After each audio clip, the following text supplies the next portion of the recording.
¿Cómo están, chicos? Buenas tardes. Buenas tardes, doctora. ¿Cómo está Buenas, doctora. Alexis? ¿Qué dice Carlos? Muy bien, buenas tardes. Bueno, a ver, vamos a empezar. Lo-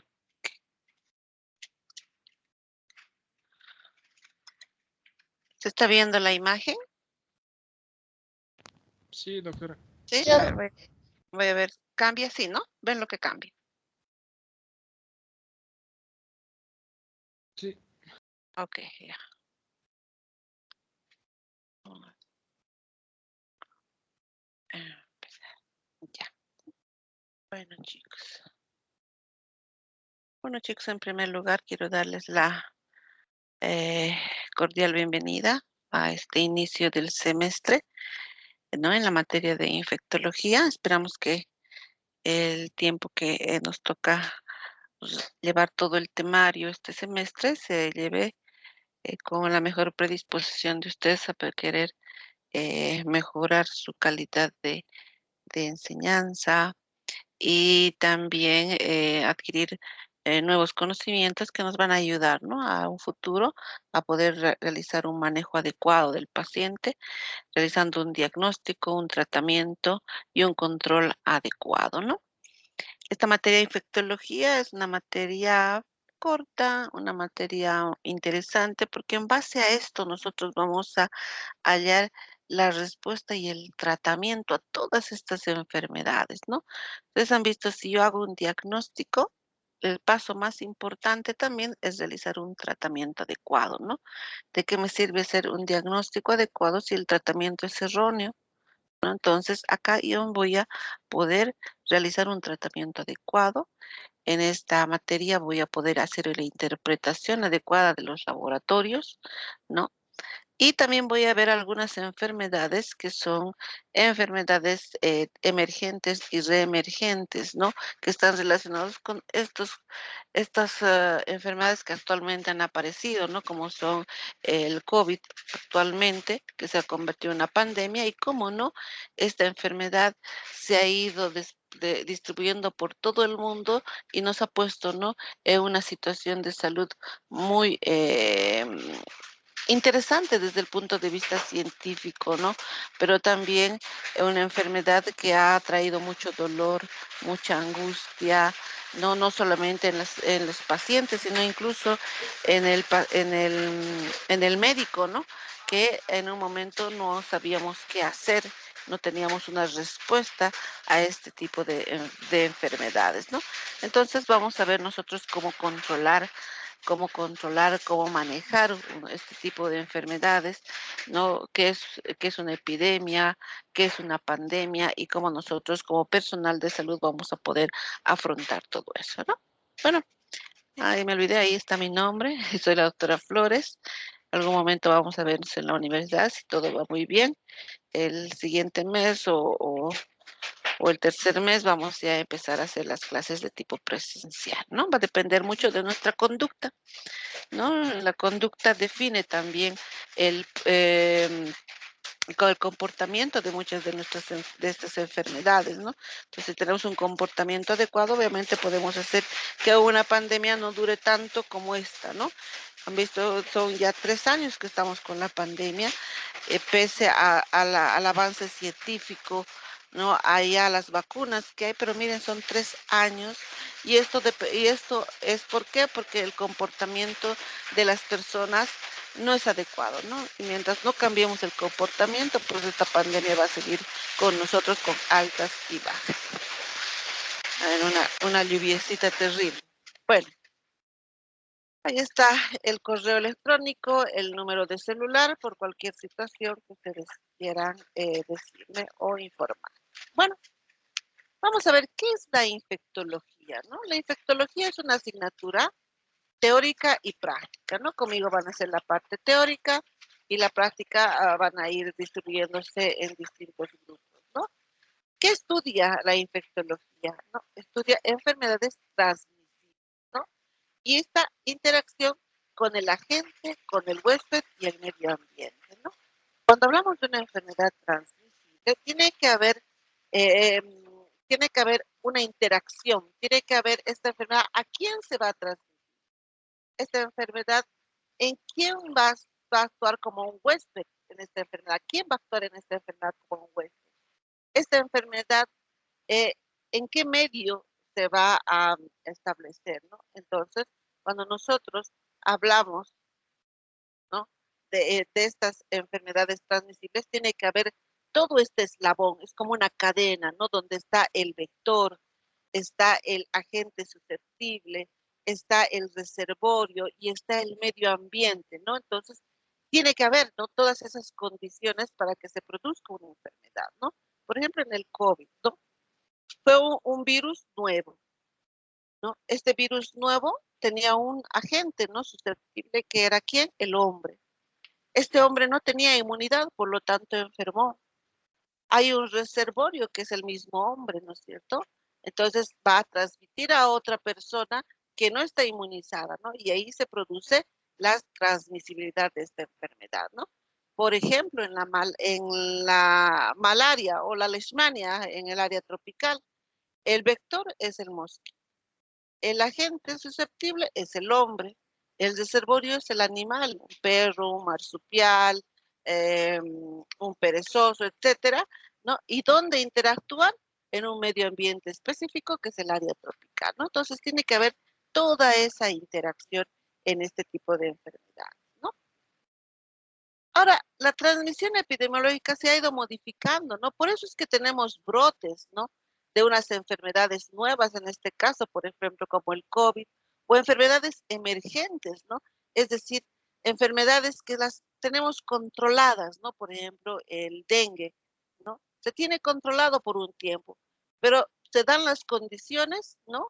Y se produce una transmisión de esta enfermedad, ¿no? A través de la picadura del mosquito y va a haber un brote epidémico, ¿no? Y si no se controla este brote epidémico, puede convertirse en una pandemia, ¿no? Igual que la gripe, ¿no? La gripe la tenemos siempre, pero hay periodos en que existen brotes epidémicos porque es un nuevo agente y se va a producir una pandemia, como habíamos visto con el H1N1, ¿no es cierto? Apareció un brote, se manifestó un serotipo al que no éramos nosotros, no teníamos la inmunidad, fue capaz de producir enfermedad en nosotros, esa enfermedad es capaz de transmitirse a otra persona y esa persona tener la enfermedad y ahí de ese brote se convierte en una epidemia si no se controla, en una pandemia. Entonces, vamos a ver que hay enfermedades nuevas que se pueden ser como el H1N1, el coronavirus, ¿no? Y algunas emergentes como la fiebre amarilla, la malaria, el dengue, el ébola. ¿Cuál es nuestro objetivo? Como en todo, hacer un diagnóstico de manera precoz, ¿no es cierto? Y también que para que al hacer un diagnóstico, nosotros como médicos generales podamos realizar, ¿no? Un tratamiento adecuado, ¿no? Y también nosotros como médicos generales promover, ¿no? La salud para prevenir estas enfermedades, ¿no? Estamos muy acostumbrados nosotros a hacer simplemente diagnosticar, tratar, nada más, ¿no? Pero ¿qué pasa de la prevención, de promover la salud preventiva, ¿no? Que es algo importante, porque si yo voy a prevenir una enfermedad, no voy a tener. Entonces, eso es lo que ustedes van a hacer también como médicos generales cuando vayan a su servicio rural, ¿no es cierto? Van a estar a cargo de una posta. En esa posta, ustedes si van a tener un brote de diarrea, por ejemplo, o un brote de dengue, si van a ir al área tropical, van a tener que hacer un plan para promover, ¿no? La prevención de esta enfermedad y mantener como un brote nada más, ¿no? Y no que se convierta en una epidemia.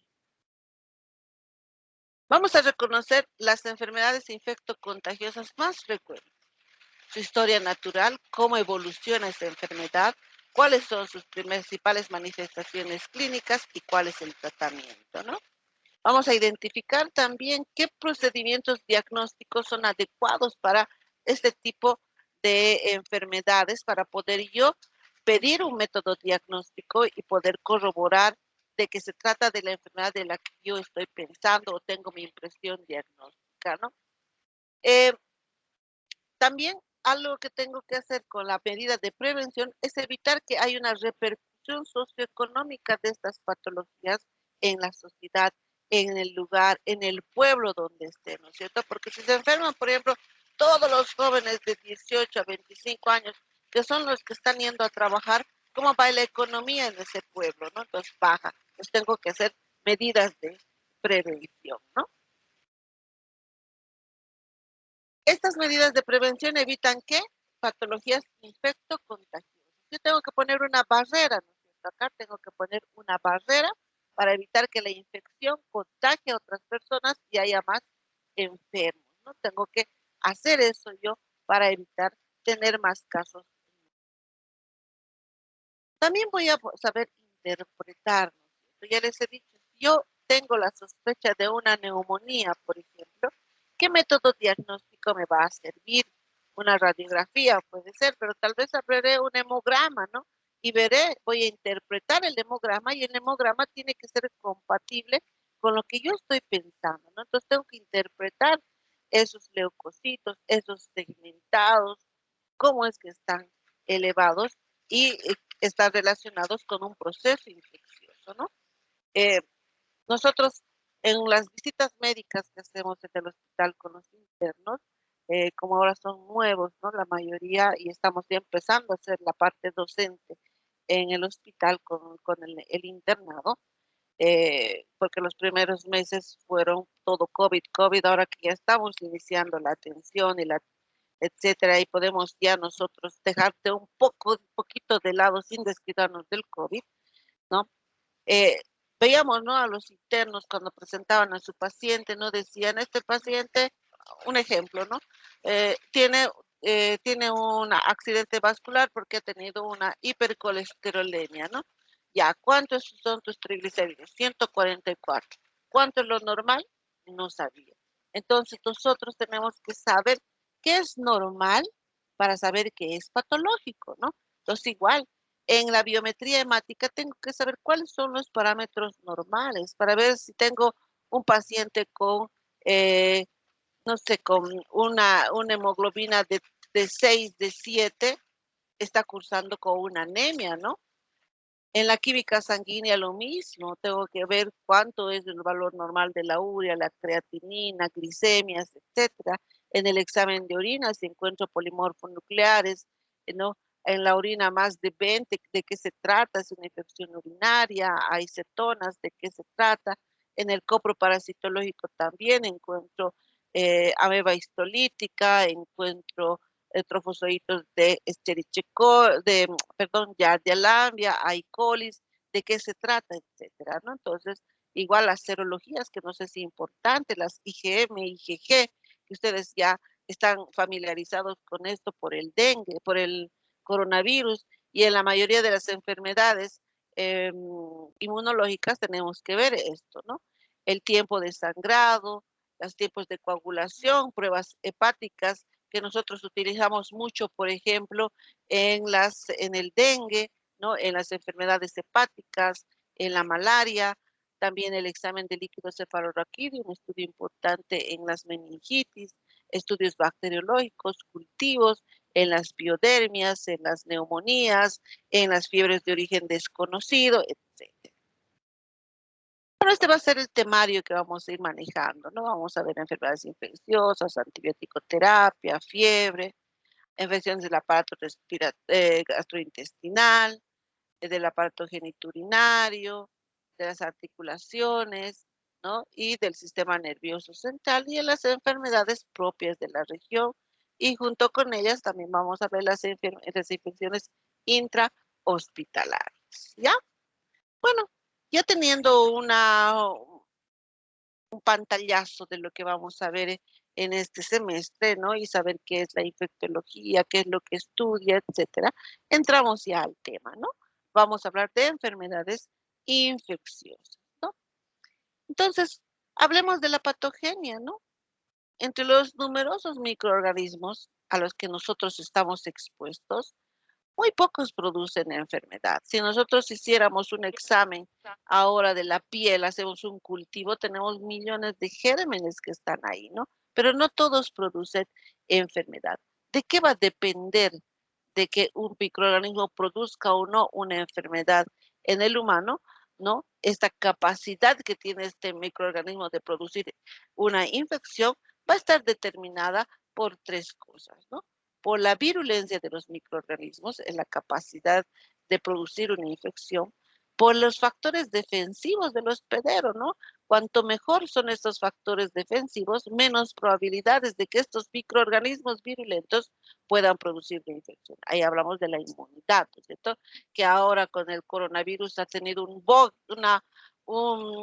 un aumento, ¿no? Porque todos se han vitaminado, se han mineralizado, todos han comido sano, verdura, fruta. ¿Por qué? Porque hemos visto que en estas enfermedades virulentas, virales, la inmunidad es un factor muy importante, ¿no? La exposición, ¿no es cierto?, de un individuo no inmune a microorganismos con alta virulencia potencial, denominados los patógenos primarios, que suelen conducir a una infección y una enfermedad. Si yo no tengo inmunidad frente a un microorganismo, obviamente al exponerse, al exponerme yo a ese microorganismo, voy a manifestar una enfermedad, ¿no? Por eso hay algunas enfermedades, por ejemplo, la viruela, la varicela, ¿no? Que tienen vacuna, ¿no? Y evitamos, ¿no? Con la vacuna porque ya tengo inmunidad. Entonces, si ese virus ingresa, la varicela, por ejemplo, en un paciente que ya está vacunado, entonces ya hay mi inmunidad, por lo tanto no voy a manifestar la enfermedad, ¿no? Entonces es una característica para que se produzca una enfermedad.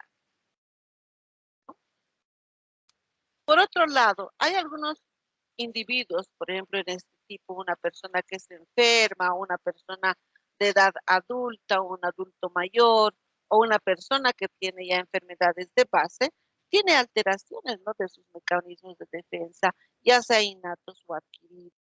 Por lo tanto, este tipo de personas son capaces de ser más sensibles a enfermedades causadas por microorganismos menos virulentos. Por ejemplo, los microorganismos oportunistas. ¿Qué microorganismo es un oportunista? Por ejemplo, los hongos, ¿no? Todos tenemos hongos. Por ejemplo, si nosotros hacemos un examen en la boca, vamos a encontrar hongos, ¿no?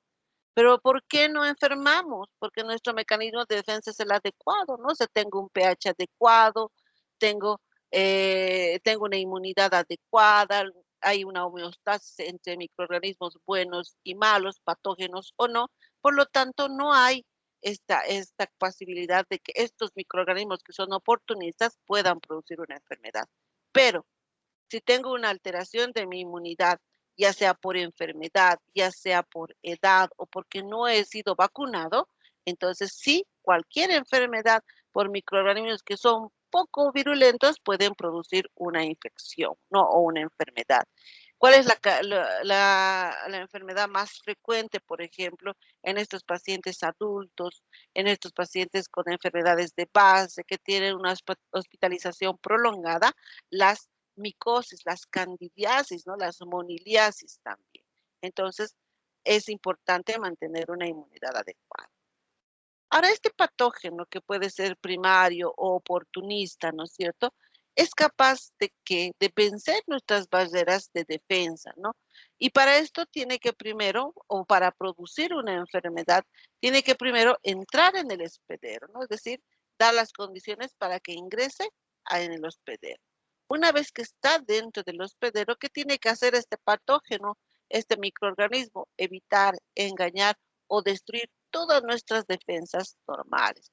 Una vez que está ahí, ya engañó, ya ingresó, ya destruyó, tiene que multiplicarse, ¿no? Para que se asiente en el hospedero y tener una cantidad, una progenie que es capaz de producir una mayor enfermedad, ¿no? Y por último, el plus de este microorganismo es capaz de transmitirse, ¿no? Ese es su plus, ¿no? Que pueda transmitirse hacia otro hospedero sensible, ¿no? Y durante el tiempo para poder posteriormente eh, mantenerse en tiempo y transmitirse hacia otras personas, ¿no? Entonces hablemos cómo entra en el hospedero, ¿no? ¿Cuáles son las superficies que se van a poner en contacto al inicio con el microorganismo? Son las superficies cutáneas y mucosas. La piel, ¿no? Es nuestra primera barrera de defensa, ¿no? Es el órgano que está en contacto con el medio externo. Entonces, va a haber, ¿no? Constituye un órgano diana, ¿no? Para especies patógenas. Y nosotros, si les damos la condición, la piel, las mucosas, le da la condición a este microorganismo, este se va a establecer, se va a multiplicar, va a sobrevivir, y va a poder multiplicarse y va a poder transmitirse, ¿no? Entonces, nosotros tenemos que dar las condiciones. ¿De qué va a depender eso? Va a depender del pH, de la flora microbiana, etcétera, ¿no? Entonces, una vez que el microorganismo, el agente infeccioso está en la piel, tiene que crecer en estas condiciones que le da la piel, o por lo menos tolerarlas, ¿no es cierto? Y multiplicarse. Muchas veces es importante mantener una flora microbiana comensal, ¿no es cierto? En la superficie de la piel todos tenemos, ¿no? Una flora microbiana comensal, y esa flora microbiana va a evitar, ¿no es cierto? O va a competir con los microorganismos para evitar que que se, eh, para o sea, para evitar que los patógenos, que los microorganismos patógenos se manifiesten. Es decir, tiene que haber un equilibrio, ¿no es cierto?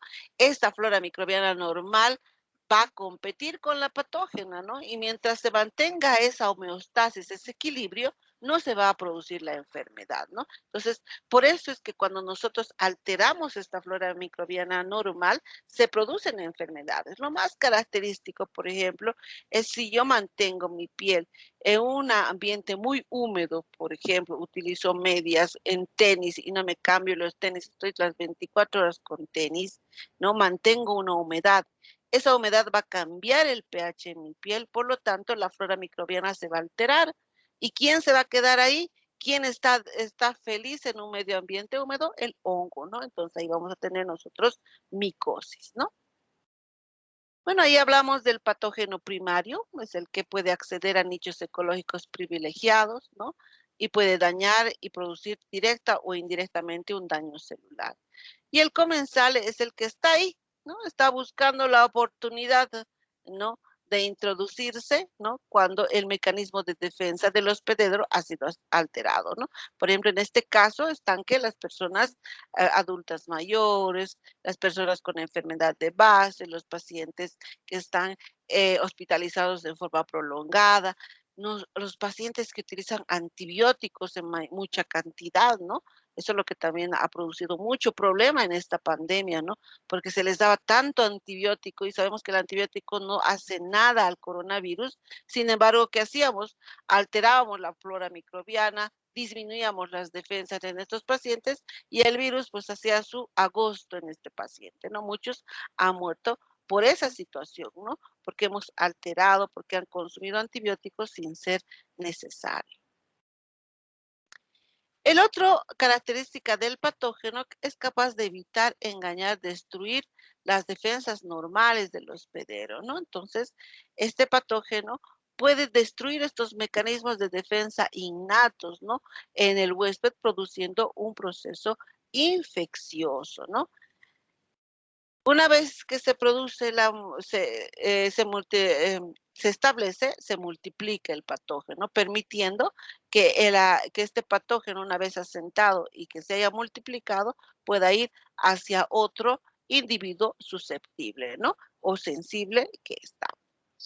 La velocidad de replicación de un microorganismo se define como el periodo de incubación. Por eso es que tenemos enfermedades que tienen un periodo de incubación corto, ¿no? Por ejemplo, a ver, uno que se va a una fiesta en la noche, estás regresando, no sé, bueno, antes, ¿no? Ahora ya hasta las 12 no es la cosa, pero antes uno se venía a 1 de la mañana, estaba regresando de la fiesta caminando, en la esquina encontraba a una señora que estaba preparando unos sándwiches, ¿no? Se pide su sándwichito, se pone a comer debajo del puente. Me acuerdo un término que me decían los alumnos, ¿no? Que eran los agachaditos, ¿no? No sé. Entonces iban a comer ahí y la señora le servía muy bien, muy rico todo, pero al ratito su guagua estaba con diarrea, le limpiaba su pañal, le sacaba todo, no se lavaba la mano, con eso ponía la ensalada. Comía yo, me iba a mi casa, estaba como 1 hora, 2 horas, empezaba a tener dolor de estómago y una diarrea, ¿no? Entonces, ¿qué pasó? Ahí ese sándwich no tenía solamente la rica ensalada, ni la carne, ni el tomatito, sino que tenía también coli, ¿no? Que es un microorganismo que está en las heces, ¿no? Entonces esta coli se multiplicó pues dentro de mi organismo y tiene un periodo de incubación corto. ¿Por qué? Porque su velocidad de replicación es rápida, ¿no? Cada 15, cada 20 minutos se va multiplicando el microorganismo que es la Escherichia coli y produce la infección. ¿Qué pasa en el otro caso, no? Por ejemplo, un paciente con lepra, ¿no? El periodo de incubación de la lepra es alrededor de 45 a 50 días o más, ¿no? Entonces, imagínense, y para poder yo tener una cantidad de microorganismos que produzcan la enfermedad, ¿cuánto necesito? ¿Cuánto de tiempo? Por eso es que la enfermedad en estos pacientes con lepra se manifiesta a los 5 de haber infectado, ¿no? La transmisibilidad, ¿no? Entonces, hay mecanismos, ¿no? Que van a manifestar, que van a transmitir el microorganismo hacia otro. Y a través de actos como el toser, por ejemplo, ¿no? Las diarreas, ¿no? Y en estos van a tener, ¿no? Una dosis infectiva, pero puede ser baja, pero es capaz de producir una infección. Entonces tiene que haber un vehículo, ¿no? Por ejemplo, actualmente, por eso es que usamos barbijos, ¿no? Porque este microorganismo, este virus del COVID se transmite a través de las gotas de flujo, a través de la tos, por lo tanto, evitamos, ¿no es cierto?, el toser, por lo que utilizamos barbijos, e incluso este virus, el simple respirar, elimina al virus y nosotros, si no estamos inmunizados, podemos manifestar la enfermedad, ¿no? Algunas definiciones importantes, por ejemplo, la infección es el asentamiento del microorganismo patógeno en los tejidos del hospedero, ¿no? Es un proceso infeccioso. La colonización es la persistencia de este microorganismo controlado, ¿no? Y que está compitiendo con la flora microbiana comensal, por lo tanto no perjudica, ¿no? Y siempre es la parte más superficial. La enfermedad y es la manifestación, ¿no es cierto? Y hay la sintomatología, ¿no? En este caso, y es la incapacidad de qué de este hospedero para poder controlar la infección, ¿no? Entonces, una enfermedad y es la manifestación, ¿no es cierto? Son los síntomas y signos, y que nos dice que el hospedero ha sido incapaz de controlar este proceso infeccioso porque no tenía una buena inmunidad, porque ya tenía más era un adulto mayor o una persona joven, tenía enfermedades de base, no estaba inmunizado, etc. El microorganismo va a entrar al hospedero y cuando entra al hospedero tiene que evitar ciertas barreras, ¿no? Es decir, evitar algunas barreras de defensa innatas que tiene el paciente, ¿no es cierto? ¿Y cuáles son esas barreras? Esas barreras son la piel, el tracto orofaringio, el tracto respiratorio, tracto gastrointestinal y tracto urogenital. Todos estos tienen un mecanismo de defensa, ¿no? Innato. Cuando se evade este mecanismo de defensa, pues se produce la infección. La piel, la flora microbiana, el pH, por ejemplo, el tracto orofaringio, la propia saliva, el tracto respiratorio, ¿no es cierto? También el movimiento peristáltico, los cilios, el gastrointestinal, el pH, el ácido gástrico, el movimiento del peristaltismo, lo mismo que el tracto urogenital. Entonces, todos tienen un mecanismo de defensa innato y ese puede ser evadido por el microorganismo y producir una infección. La piel es la primera barrera física, habíamos dicho, ¿no? Y es la capa externa, la epidermis, ¿no es cierto? Y presenta células no aplanadas, que es la capa córnea, que va eliminando continuamente estas células, ¿no? Esta capa está compuesta por queratina, por fibrosis, una proteína fibrosa y la hipodermis que está debajo de la epidermis, ¿no? Que tiene una función de ¿qué? De protección en el paciente, ¿no? Estos microorganismos patógenos que puedan asentarse en la piel pueden ser rápidamente inactivados, ¿no es cierto? ¿Por qué? Por los ácidos grasos, el pH. un pH de 5.5 no es el adecuado. En este pH el microorganismo no se va a multiplicar, pero si se altera este pH, pues se produce la infección, ¿no? La flora microbiana normal, ¿no? Estafilococos, difteroides, el sebo de las glándulas sebáceas, algunas glándulas sudoríparas, todos los anexos de la epidermis sirven también como un mecanismo de defensa frente a una infección por un microorganismo, ¿no? Por ejemplo, se puede modificar esta barrera protectora de la piel, ¿no? Este pH por medio de mecanismos físico-químicos, por ejemplo, el pH de la piel cuando está alterada puede hacer que la leptospirosis interrogans pueda producir una infección porque esta se halla en la orina, por ejemplo, de algunos animales y esto puede contaminar, ¿no? El agua y si yo entro al agua en el río, por ejemplo, estoy mucho tiempo, altero mi pH, ¿no? O dejo que el agua se seque en mi piel, se altere el pH, vuelve a ingresar al agua, la leptospirosis está ahí y como no hay una barrera de defensa que es mi pH, entonces la leptospira va a ingresar. Otra forma de producir una puerta de entrada son los catéteres, ¿no? Son lo que nosotros muchas veces colocamos en los pacientes, ¿no? Y que no tiene una justificación.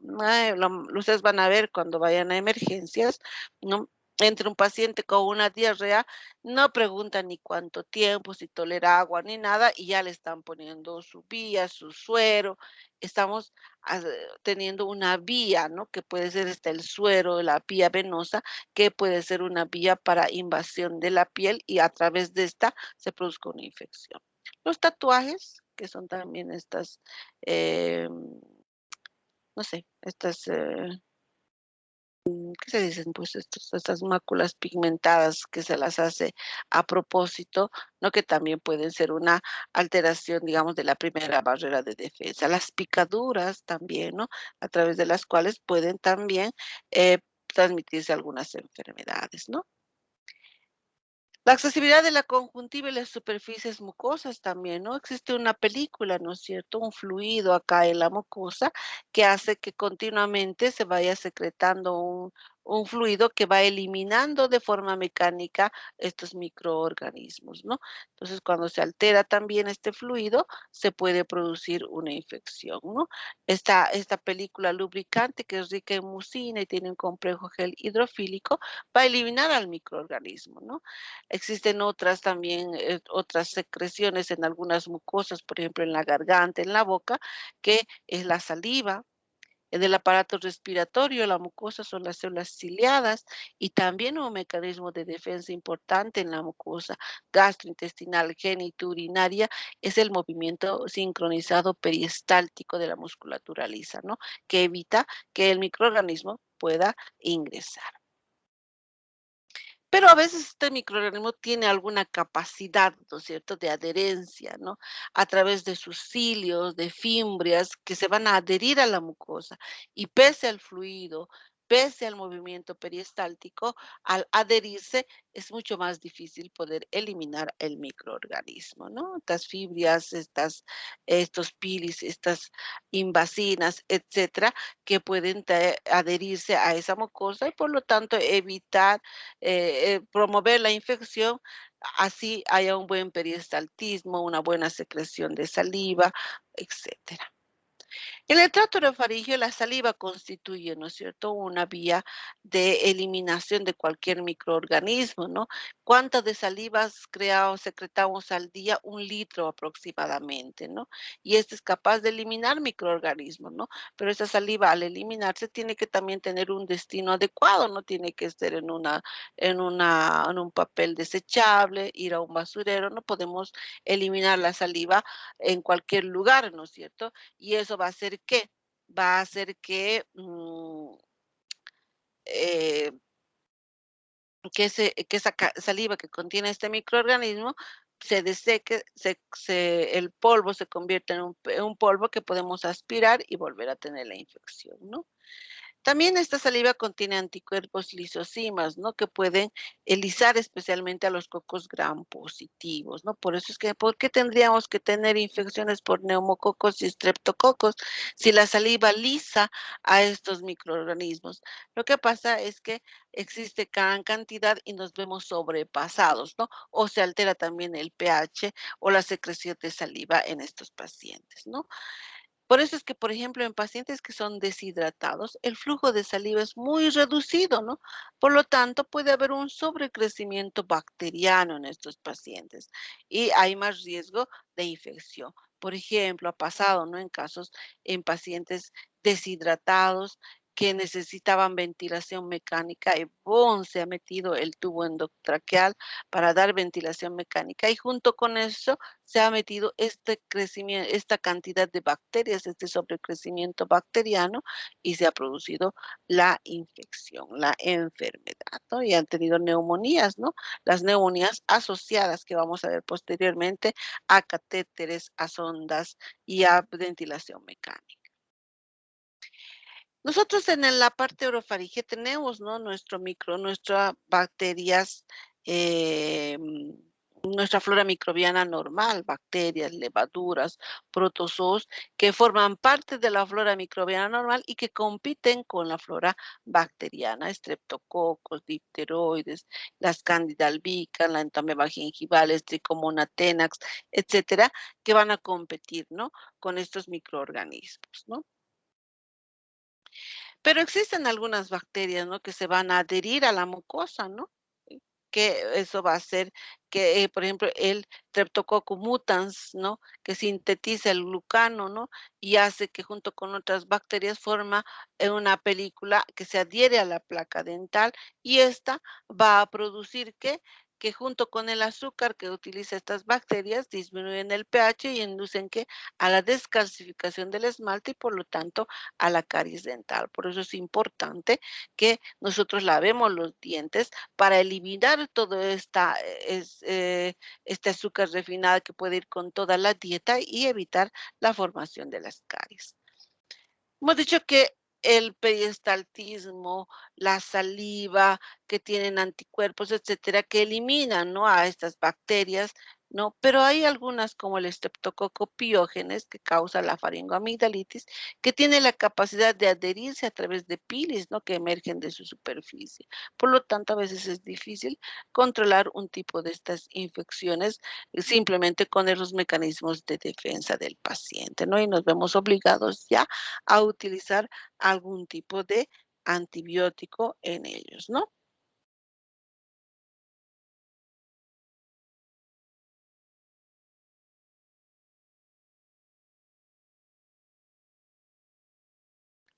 Muy bien. Eh, Tenemos también, ¿no? En la parte terminal de los alvéolos, el epitelio mucociliar, ¿no? Tiene los macrófagos, ¿no? Cuando ingresa un microorganismo, nuestro mecanismo de defensa son los macrófagos que van a fagocitar a estos microorganismos, ¿no? Pero si se mantienen en poca cantidad, pero si se ven sobrepasados, ya se va a producir la infección. Por eso es importante hacer un tratamiento, ¿no? Si utilizo un antibiótico más mis macrófagos que están fagocitando a las bacterias, pues voy a tener un buen resultado, ¿no? Pero si tardo en hacer el tratamiento, mis macrófagos se van a ver sobrepasados por los microorganismos patógenos y se va a producir una neumonía, ¿no? El moco también, ¿no? Es un mecanismo de defensa, ¿no? Que se encuentra en la nariz, ¿no?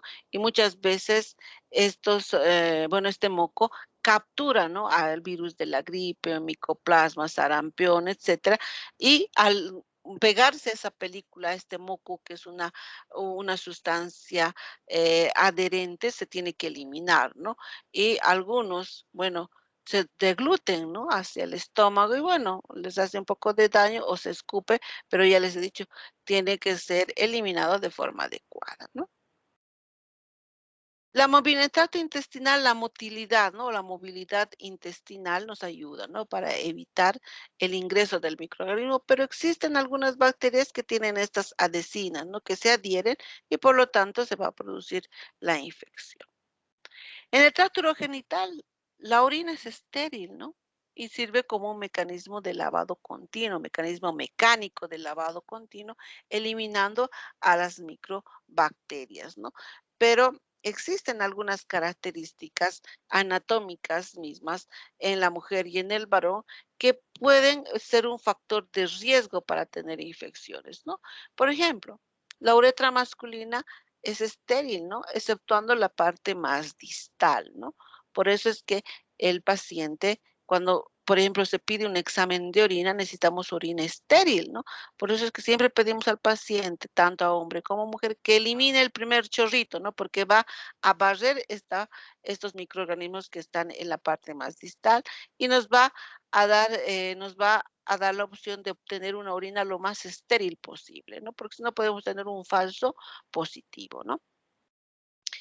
Eh, Pasa también cuando, por ejemplo, nosotros colocamos una sonda, ¿no? Una sonda, arrastramos toda esta flora microbiana patógena hacia la vejiga y de aquí a los riñones y se va a producir una infección asociada a sonda Foley, ¿no? Existen, pero también, como la Neisseria gonorrea, microorganismos que se van a adherir también, ¿no? A la mucosa y por lo tanto se va a producir también infecciones como la gonorrea. La parte anatómica también importante, como les decía, la uretra mide en el varón 20 centímetros, por lo tanto es más difícil, ¿no?, que en un varón exista infecciones urinarias, ¿no? En relación a diferencia de las mujeres, donde la uretra es más pequeña y hay más riesgo de infección, ¿no? Además que en las mujeres ustedes ven de que tenemos, ¿no? Atrás el ano, la vagina, ¿no? Está relacionado con esas otras estructuras que pueden ser contaminantes y producir infecciones mixtas, ¿no? La uretra femenina, miren, es más cortita, está relacionado con el ano, con la vagina, etcétera, ¿no? A esa, ¿no? Ahí tenemos la vagina, el ano, que son estructuras relacionadas, ¿no? Con la vejiga, y estas pueden producir una infección, ¿no es cierto? Más por contaminación de la vagina y más atrás por contaminación del ano, ¿no? Tenemos, por ejemplo, en mujeres adultas mayores, en niñas, donde hay mucha infección, ¿no?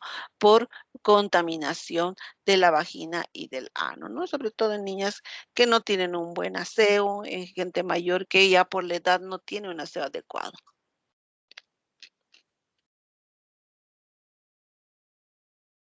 Algo también que hace que favorezca la infección es el reflujo, ¿no? De la orina que va a ir hacia la vejiga y hacia la pelvis renal, ¿no? Entonces, em, pasa mucho, por ejemplo, en pacientes internados, ¿no? Que están con sondas. Entonces, ustedes van a ver que la sonda tiene una bolsa colectora, ¿no? Donde se va a colectar la orina.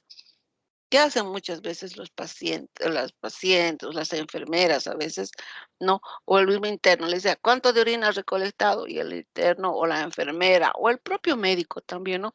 Agarra la bolsa y levanta, ¿no? Hasta por encima del paciente. Entonces, toda esa orina que está en la sonda va a retornar y puede producir una infección y dar lugar a una pielonefritis. Entonces, no solo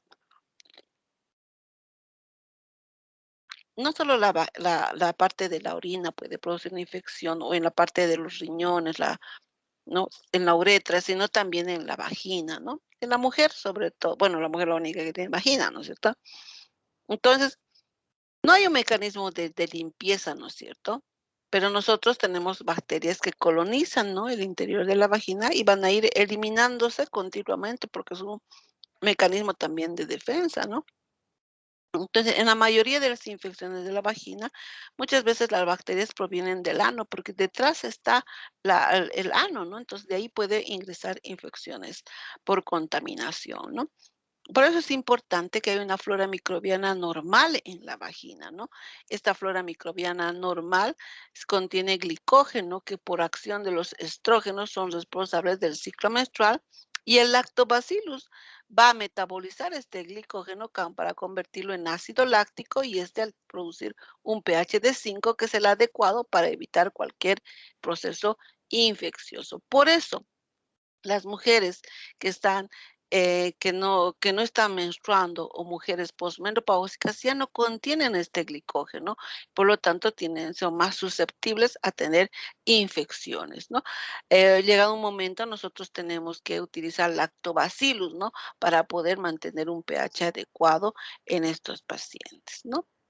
Pues ahí tenemos el estreptococcus esteroides, no están formadas, impiden la colonización, ¿no es cierto?, de cualquier microorganismo porque son los mecanismos de defensa de la vagina, ¿no? Como les decía, antes de la pubertad y después de la menopausia, el epitelio carece de este glicógeno, por lo tanto, el, la- el lactobacillus no sintetiza nada para no dar lugar a un pH ácido, por lo tanto, es más fácil que haya un proceso infeccioso por bacterias que provienen del tracto anal. La conjuntiva, ¿no? Las lágrimas, ¿no? Que son también un mecanismo de defensa que tenemos nosotros. Pero muchas veces nosotros producimos en forma mecánica la infección, ¿no? Si a veces puede venir un viento, ¿no? Y nos entra a tierra a los ojos, lo que nosotros tenemos que hacer es lavar con un poco de agua destilada o agua hervida, etcétera, ¿no? El ojo, pero hacerlo como unos chorritos o simplemente abrir y cerrar el ojo para que la lágrima vaya eliminando. Pero ¿qué hacemos nosotros? Frotamos, ¿no? Frotamos muy fuerte el ojo porque nos escuece mucho y empezamos a frotar y en forma mecánica introducimos la infección, ¿no? Entonces, las lágrimas tienen una lisosima, que es una sustancia antibacteriana, ¿no? Y esta lisosima evita, ¿no?, la adherencia de cualquier microorganismo a la superficie conjuntival. Lo que les decía, la deposición mecánica, ¿no?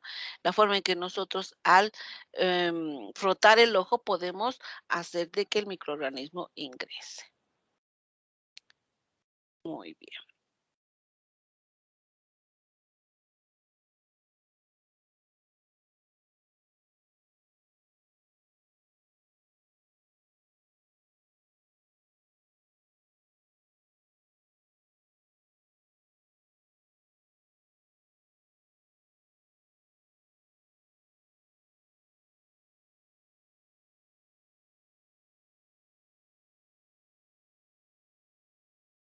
Vamos a llamar la lista. Vamos a hacer un pequeño break. Vamos a llamar la lista, vamos a ir viendo algunas dudas.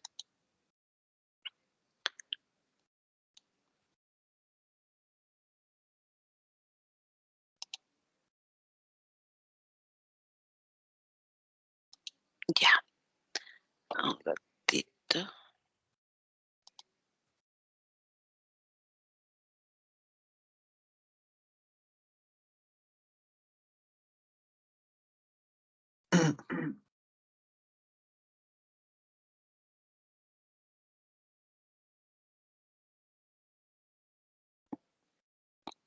Mm,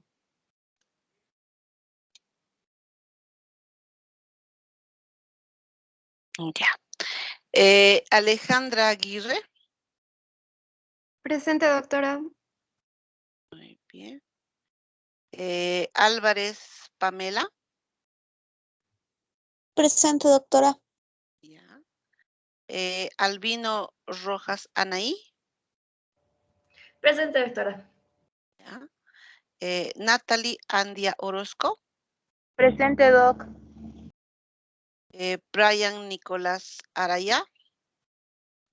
Presente, doctora. Brenda Paola Argana. Presente, doctora. Alejandra Jessica Arroyo. Presente, doctora. Buenas tardes. Buenas tardes, Jessica. Alexis Ávila Araníbar. Presente, doctora. Buenas tardes. Buenas tardes, Alexis. Andreina Cristina Bordignon. Presente, doctora. Buenas tardes. Corin Canchasto. Francesco. Presente, doctora. Muy bien, mi amor. Tiare Chirino Montaño.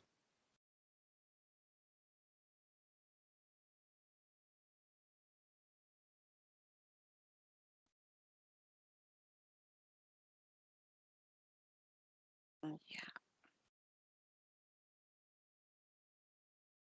Maricruz Córdoba. Presente, doctora. Buenas tardes. Ya. Víctor Ariel, ya. Maricruz Córdoba, ¿no? Víctor Ariel Cruz, presente. Ya, Sí, doc. Córdoba. ya, muy bien. Víctor Cruz Madueño, presente. Sí, presente. Muy bien. Andrea Cruz Paco. Presente, doctora. Oliveira Vinicius de Camargo. Presente, doctora. Buenas tardes. Buenas tardes, Vinicius. Ana Patricia dos Santos. Presente, doctora. Buenas tardes. Buenas tardes, Ana. Ana Carolina dos Santos. Presente, doctora. Naomi Felipe Zamorano. Presente, doctora. Micaela Flores. Presente, doctora. Ya. Cristian Flores. Presente, doctora. Ya. Yasmín Franco. Presente, doctora. Buenas tardes. Buenas tardes, Yasmín. Danitza Herbas.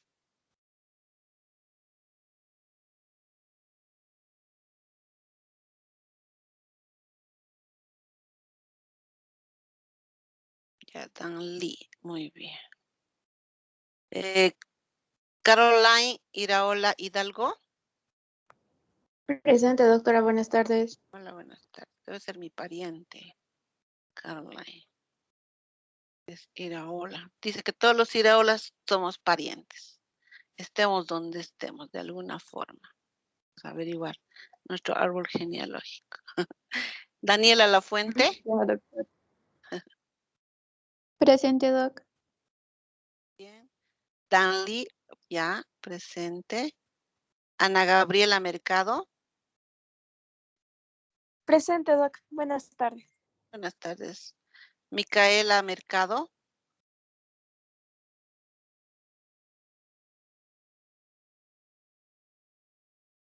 Catherine Millar. Presente, doctora. Buenas tardes. Buenas tardes. Jessica Miranda. Presente, doctora. Buenas tardes. Buenas tardes, Jessica. María Isabel Moscoso. Presente, doctora. Buenas tardes. Buenas tardes. Victoria Núñez de Arruda.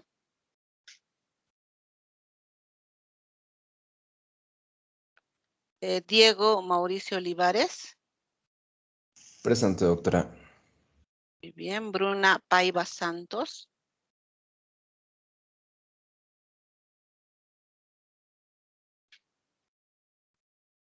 Laura Pereira. Presente, doctora. Muy bien. Dayana Pérez. Presente, doctora. Buenas tardes. Buenas tardes, Dayana. Paola Rebolló. Presente, doctora. Buenas tardes. Buenas tardes, Paola. Erlan Salazar.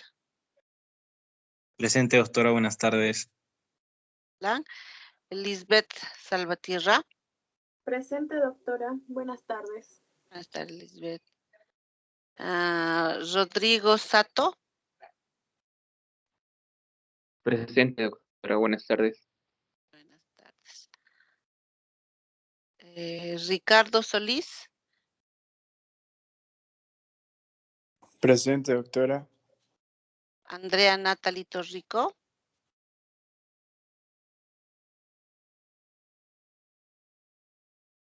Bastián Valenzuela Volados. Presente, doctora. Buenas tardes. Buenas tardes. José Manuel Vargas Vascopé.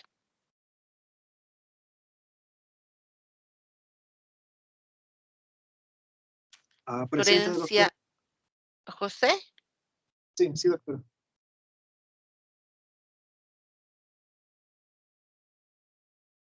Florencia Vargas. Presente, doctora. Ya. Priscila Vidal.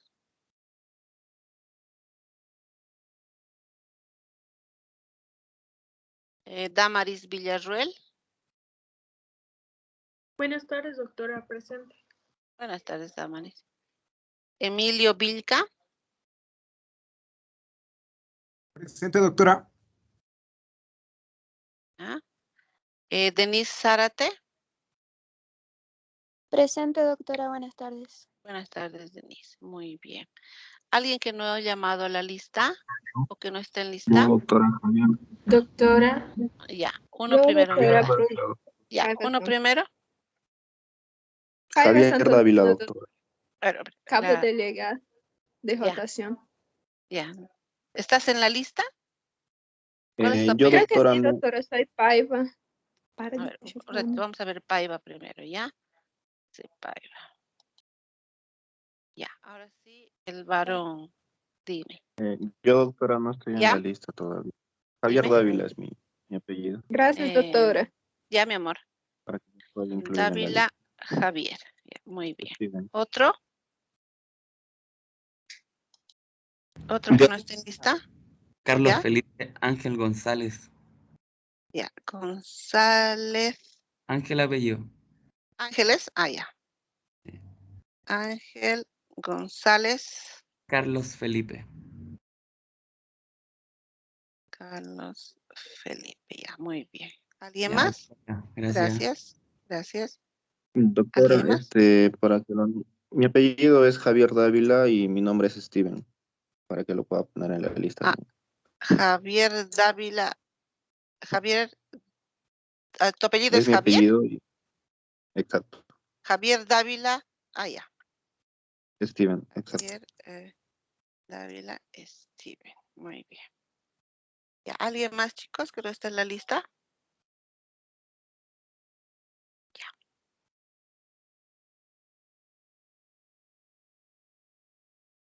Muy bien. Vamos a hacer una partecita más de un temita.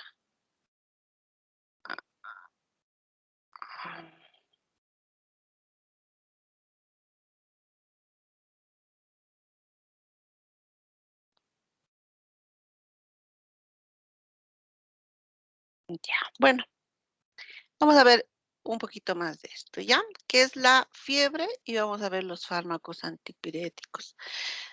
Uno de los principales síntomas, ¿no? Y signos también que tenemos es la fiebre, ¿no? Entonces, cuando nosotros hablamos de fiebre o el paciente viene cuando dice que fiebre, lo primero que nos imaginamos que es un proceso infeccioso, ¿no? Entonces, tengo que saber la causa de la fiebre, es importante, porque a veces el uso de los fármacos antipiréticos nos ayuda, ¿no? Pero también nos encubren algunas cosas, ¿no? La fiebre es un síntoma que es de defensa también, ¿no? Entonces, ¿cómo sé que el paciente está mejorando si no, si yo voy a, con los medicamentos, anular la fiebre, ¿no? ¿Qué otros parámetros voy a tener para determinar de que mi paciente tiene una mejora clínica? Puede ser el estado general, la disminución de los síntomas como la tos, dolor de garganta, diarrea, etcétera, ¿no? Pero la fiebre es un síntoma que nos ayuda mucho a determinar si la enfermedad está teniendo una mejoría, estamos mejorando o más bien está empeorando, ¿no? Entonces, cuando nosotros hablamos de, eh, ay, perdón. Cuando nosotros estamos hablando de fiebre, ¿no? Tenemos que ver qué es lo normal. Ya les decía, cuando hablo de fiebre, cuando sé que es algo patológico, primero tengo que saber que es normal, cuánto es la temperatura normal, ¿no? Y a partir de cuánto yo puedo decir que es temperatura, ¿no? La temperatura oral es de más de 37,8 grados. Me dice que es temperatura alta, fiebre. Si la temperatura rectal está por encima de los 38,2 o simplemente hay una variación diurna de 1 grado por encima de lo normal, yo puedo afirmar de que el paciente tiene temperatura, ¿no? Viene a veces la mamá, ¿no? Sobre todo, le dice, no, toda la noche ha tenido temperatura. Le he tomado, sí, ¿cuánto? 37 estaba, ¿no? Eso no era temperatura, ¿no? Entonces, tal vez la sensación térmica que tenía la mamá era porque lo abrigaba mucho, etcétera. Entonces, la temperatura está controlada, ¿no? Por por una estructura en el cerebro que se denomina hipotálamo, ¿no? Este hipotálamo va a producir un equilibrio, ¿no?, entre la pérdida de calor y la producción de calor, ¿no? Entonces, ¿quiénes producen calor? El hígado y el músculo, ¿no? Y esta se va a perder el calor a través de la superficie, a través de la piel, ¿no? Entonces, en un paciente sano, el centro termorregulador va a mantener una temperatura entre 37 a 38 grados centígrados. Por eso es que cuando ya hablamos de 37,8, de 38, 38,2 en cualquier parte del cuerpo, sobre todo en la superficie de la piel, en la boca, región axilar, hablamos de temperatura, ¿no? Entonces, hay varios puntos, ¿no?, que van a producir que haya un centro termorregulador, ¿no? Y entre ellos está la vasoconstricción, ¿no es cierto? Que la fiebre eleva el punto de ajuste hipotalámico y hace que el centro vasomotor induzca una vasoconstricción. Por eso, cuando la temperatura es muy alta, el paciente que empieza a temblar, ¿no? Empieza a tener escalofríos. Durante un periodo de 24 horas se tiene, ¿no?, que tomar la temperatura y vamos a ver que en la primera hora de la mañana los niveles son más altos que al final de la tarde, ¿no? Y esta amplitud varía entre 0,6 grados centígrados, ¿no? Y este es el ritmo circadiano que nosotros vamos a tener durante todo el día. Por eso es que puedo tener 37 en un momento y después tener 37,6, ¿no? Y puedo pensar que está aumentando la temperatura, sin embargo, es mi ciclo circadiano normal, ¿no? Entonces, como hemos dicho, el hipotálamo es el punto regulador de pérdida del calor, ¿no? A través de la sudoración y a través de la vasodilatación, que son mecanismos que hacen que yo vaya perdiendo el, el calor, que son mecanismos de defensa que puedo tener, ¿no? Como les decía, si hablamos de fiebre, yo tengo que ver cuál es la causa de esa fiebre, ¿no? Y entre las causas que nosotros más podemos sospechar y siempre se nos viene a la mente es una infección. Pero tenemos que tomar en cuenta que la fiebre también puede haber por situaciones como enfermedades no infecciosas. Por ejemplo, las inflamaciones pueden producir aumento de la temperatura. Las neoplasias pueden producir también aumento de la temperatura. Trastornos de origen inmunológico también pueden producir aumento de la temperatura. Todos estos no son procesos infecciosos, ¿no? Entonces, tal vez, si bien la infección es lo primero que pienso, también no olvidar que puede ser esta la causa de la fiebre también. Y en ninguna de estas el antibiótico me va a hacer efecto, ¿no? Entonces, por eso es que tengo que determinar si mi proceso es infeccioso o no infeccioso, ¿no? La fiebre puede ser intermitente, ¿no? Puede haber picos seguidos, ¿no? O sea, hay un pico y vuelve a lo normal. Existe otro pico, ¿no? O puede ser remitente, ¿no? O la temperatura no se normaliza durante todo el día. Entonces siempre hay picos, picos, picos y mantenemos como una meseta, ¿no? Entonces vamos a ver que las diferentes formas de presentación de la fiebre en picos, meseta, intermitente, también está relacionado con cierto tipo de enfermedades, ¿no?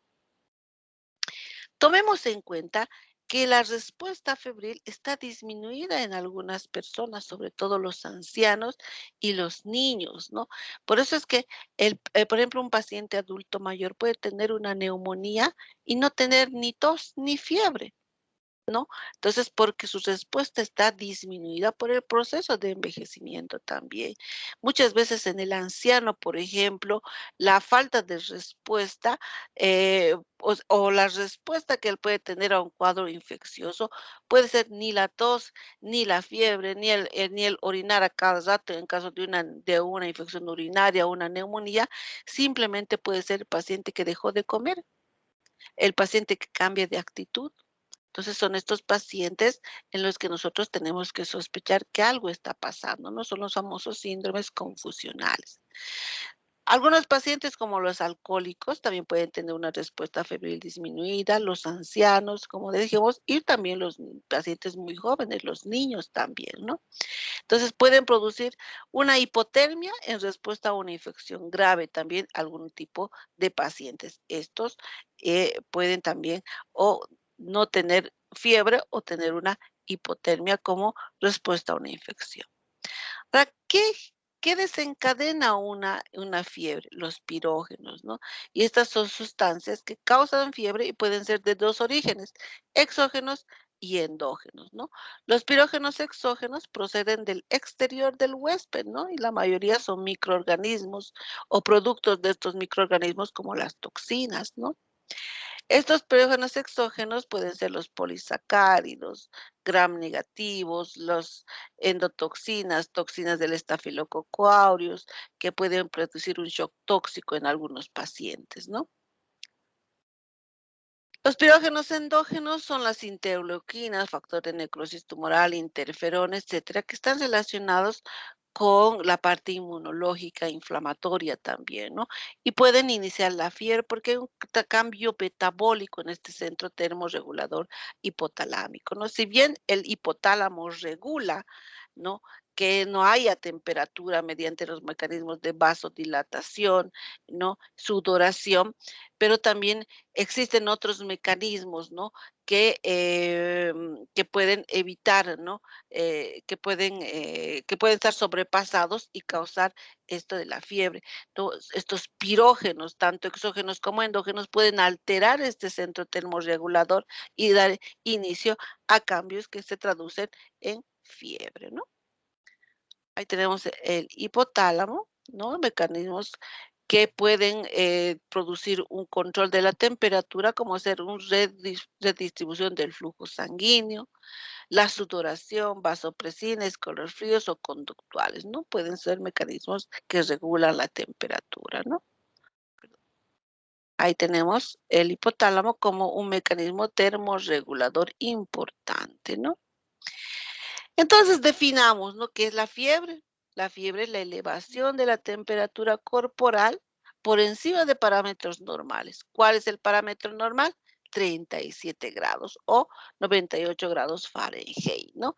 Entonces, ¿a consecuencia de qué? De un cambio en el punto de ajuste termorregulador en el hipotálamo, ¿no? ¿Cuáles son la causa de la fiebre? Estos pirógenos exógenos, endógenos y cambios en la vía del ácido araquidónico también, ¿no? Entonces, ahí está la fisiología de la fiebre, ¿no? Puede haber una infección o un proceso no infeccioso como una inflamación, neoplasia, procesos inmunológicos, son desencadenados por pirógenos, que pueden ser exógenos o pueden ser endógenos, ¿no? Exógenos las bacterias, fármacos, pirógenos las citoquinas, y estas van a alterar, ¿qué? La vía del ácido araquidónico, ¿no? Alterando el centro termorregulador del hipotálamo, produciendo la temperatura. Este, esta vía del ácido araquidónico puede ser, ¿no? Bloqueada para evitar el aumento de la temperatura por los COX-1 y COX-2, ¿no? Que alteran a las prostaglandinas E2, ¿no? Entonces puedo aquí yo poner un alto, ¿no? Mediante el uso de estos antipiréticos de la familia del COX-1 y el COX-2, ¿no? Pero también el humano clínicamente tiene algunas reacciones, ¿no? Que pueden ser relacionadas con las diferentes temperaturas corporales, ¿no? Entonces ahí tenemos, por ejemplo, cuando va aumentando la temperatura a 36 grados, el cuerpo está normal, es una temperatura normal. Si ya tenemos 39 grados, y el paciente clínicamente, ¿qué va a tener? Sudor, rubor, taquicardia, disnea, puede haber agotamiento, en los epilépticos pueden sufrir convulsiones, ¿no? Más de 40 grados y hay mareos, vértigos, deshidratación, náuseas, vómitos, cefalea, sudoración profusa. 41 grados es una urgencia, ¿no? El paciente puede tener, manifestar confusión, alucinaciones, delirio y somnolencia. 42 grados, todo esto confusión, alucinaciones, delirio y somnolencia, y tener palidez, rubor, y el paciente ya puede entrar a un coma por hipertensión o hipotensión y una gran taquicardia. 43 grados, ya aquí sucede la muerte, ¿no es cierto?, en estos pacientes, porque ya hay un daño cerebral, hay convulsiones, shock, y aquí se produce un paro cardiorrespiratorio. Ya a 44 grados o superior, la muerte ya es segura en estos pacientes, ¿no? Pero también puede ser lo contrario, ¿no?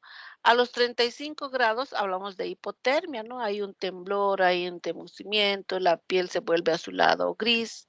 A los 34 grados ya hay un temblor severo, y hay cianosis, confusión.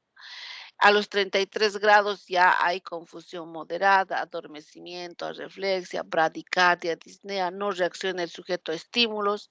A 32 grados ya es una emergencia, ya hay alucinaciones, delirio, confusión, puede haber coma. El temblor, ya no hay temblor, desaparece porque hay una reflexia o los reflejos son muy débiles, ¿no? A los 31 grados ya existe un coma y hay un daño. El paciente está inconsciente, una bradicardia severa. A los 28 grados ya el corazón tiene lesiones graves, puede acompañarse de una apnea, incluso estar muerto ya el paciente. Entre 24 y 26 grados, aquí ya la muerte normalmente ocurre por alteraciones cardiorrespiratorias, aunque algunos pacientes han sobrevivido, ¿no?, a estas bajas temperaturas, incluso a temperaturas por debajo de los 14 grados, ¿no? Entonces, de la temperatura alta o baja, ¿cuál es la más tolerable? En la que podemos tener mayor posibilidad de sobrevivir es en las temperaturas bajas. Las altas, difícilmente hay el paciente puede sobrevivir, ¿no? Ahora, la temperatura va a variar, ¿no es cierto? Durante todo va a haber variaciones normales que están relacionadas con variaciones interindividuales. La temperatura en la mujer, en el varón, en el niño, en el adulto pueden ser diferentes. Pueden estar alterados por los ciclos circadianos. Hay algunos fenómenos fisiológicos, por ejemplo, como el ejercicio intenso, que puede aumentar la temperatura sin que signifique una enfermedad. La ovulación también, la erupción dental, ¿no? ¿Cuántas veces hemos tenido a las mamás que vienen a las 2 de la mañana que mi hijo tiene temperatura, le ve la boquita y está saliéndole un dientecito, ¿no? Entonces, la erupción dental puede producir temperatura, ¿no? Entonces, la temperatura central 37 a 38, la rectal entre 37 a 37.5 y la cutánea 37 grados, ¿no? Y bueno, las zonas donde nosotros podemos tomar la temperatura, hay algunas ventajas y unos inconvenientes. Por ejemplo, en la zona rectal tiene una mejor precisión, una ventaja, pero puede haber accidentes, ¿no? Y también puede ser no muy aceptada, sobre todo en niños mayores o personas mayores, ¿no? No es lo mismo ponerle un termómetro rectal a un bebé que a un joven, ¿no? No va a ser menos tolerable. La oral tiene buena accesibilidad, son para niños mayores, ¿no? Porque el niño menor puede morder y romper el termómetro, ¿no? El inconveniente son los accidentes y algunos alimentos o algunos pacientes que tienen taquipnea, están respirando por la boca, puede interferir en la toma de la temperatura y esta no sea la real.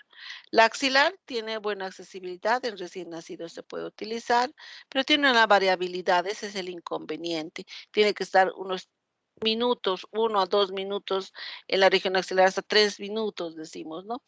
Algunas patologías cutáneas, por ejemplo, una inflamación, una micosis, puede producir errores, ¿no? Y al error a la colocación también, ¿no? A veces no se coloca en el lugar de la axila, etcétera. En la superficie de la piel tiene una buena accesibilidad, pero los cambios cutáneos, ¿no es cierto? Por ejemplo, la sudoración, etcétera, pueden alterar la toma, ¿no? La membrana timpánica es rápido, es sencillo, pero es poca precisión porque tiene mucha variabilidad en los valores normales, ¿no? Entonces ahí tenemos la axilar, podemos utilizar en el niño, pero generalmente podemos hacer la cutánea también o la rectal, ¿no? En los niños ya que son mayorcitos podemos decirles que contengan el termómetro un buen tiempo, podemos tener estos timpánicos o la rectal en la mayoría de los niños, ¿no? Bueno, ahí tenemos los distintos tipos de termómetros, ¿no? El clásico, el de mercurio, tiene la ventaja tiene una buena precisión, ¿no? Es fácil de usar. El inconveniente es que puede tener toxicidad por el mercurio si hay algún accidente. Los electrónicos y digitales son fáciles, rápidos, nos dan inmediatamente la temperatura, pero son elevados y generalmente necesitan una calibración continua, ¿no? Los termómetros de papel, plástico, etcétera, son sencillos, pero tienen poca sensibilidad y especificidad y son de alto costo también.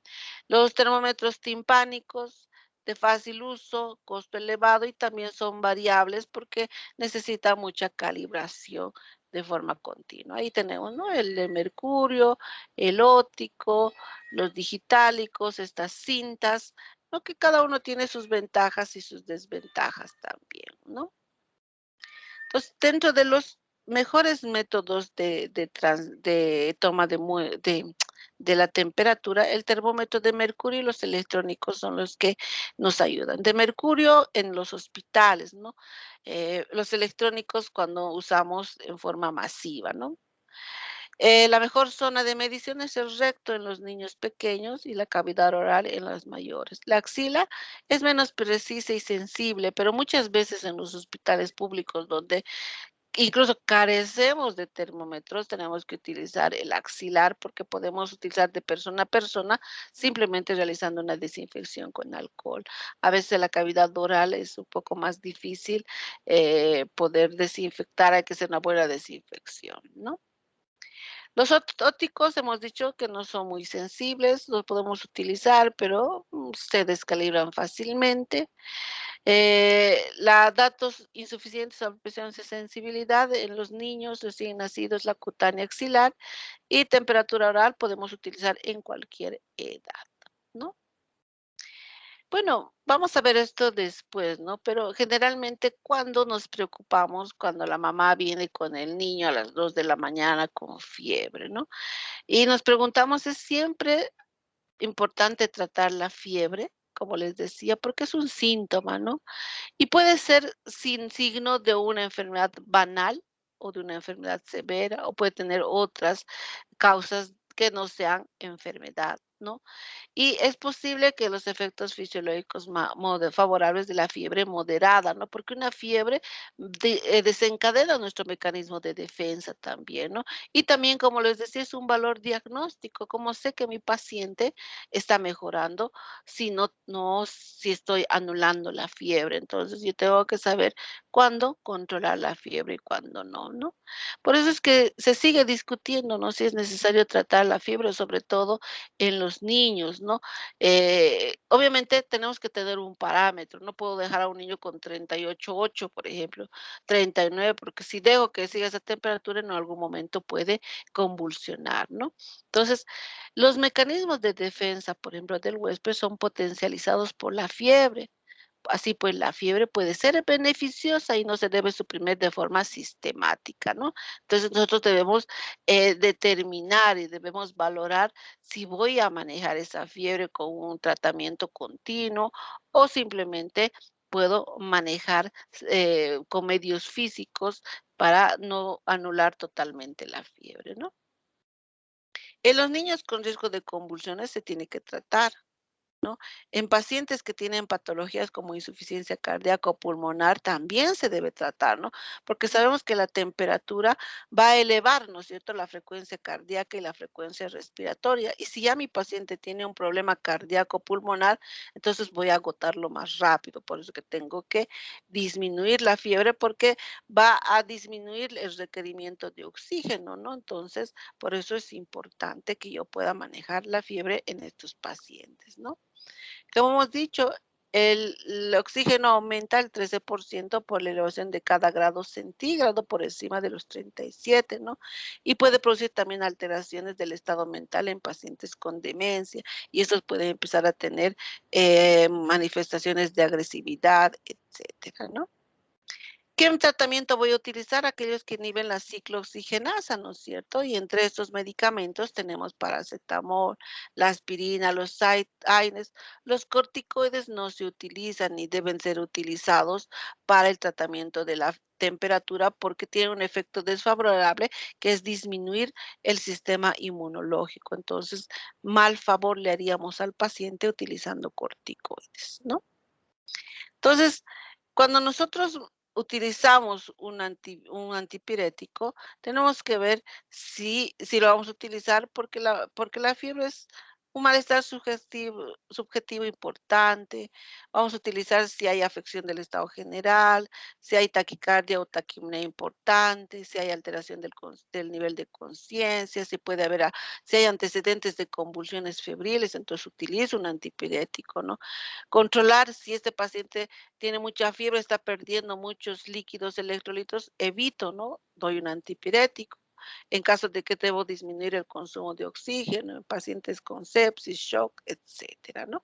Entonces, estas son las condiciones que yo tengo que tomar en cuenta para yo determinar si voy a utilizar un antitérmico o un antipirético en cualquier paciente, ¿ya?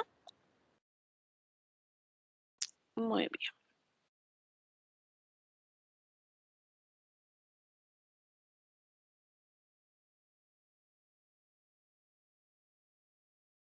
Bueno, chicos, bueno, vamos a quedar ahí. La siguiente clase vamos a terminar con la fiebre. Vamos a ver los antipiréticos, analgésicos, antiinflamatorios no esteroideos utilizados en el tratamiento de la temperatura, ¿ya? Muy bien, chicos. ¿Alguna pregunta, algo? Ninguna, doctora. Ya, muy bien. Gracias, Entonces, doctora. gracias. Y ahora mismo estoy subiendo los dos temas a la plataforma. En la plataforma en archivos está, dice, material del primer parcial. Entonces ahí están todos los temas y los artículos que les voy a poner para el parcial. ¿Listo? Está bien, gracias. Listo, De chicos. acuerdo, doctora. doctora. Hasta luego. Gracias, chicos. Buenas tardes. Nos vemos en la Gracias, siguiente clase. Gracias, chao, Gracias, mi amor. doctora. Chao, Chao. doctora. Chao, chicos. Chao, Paola. Chao, Carlos. Gracias.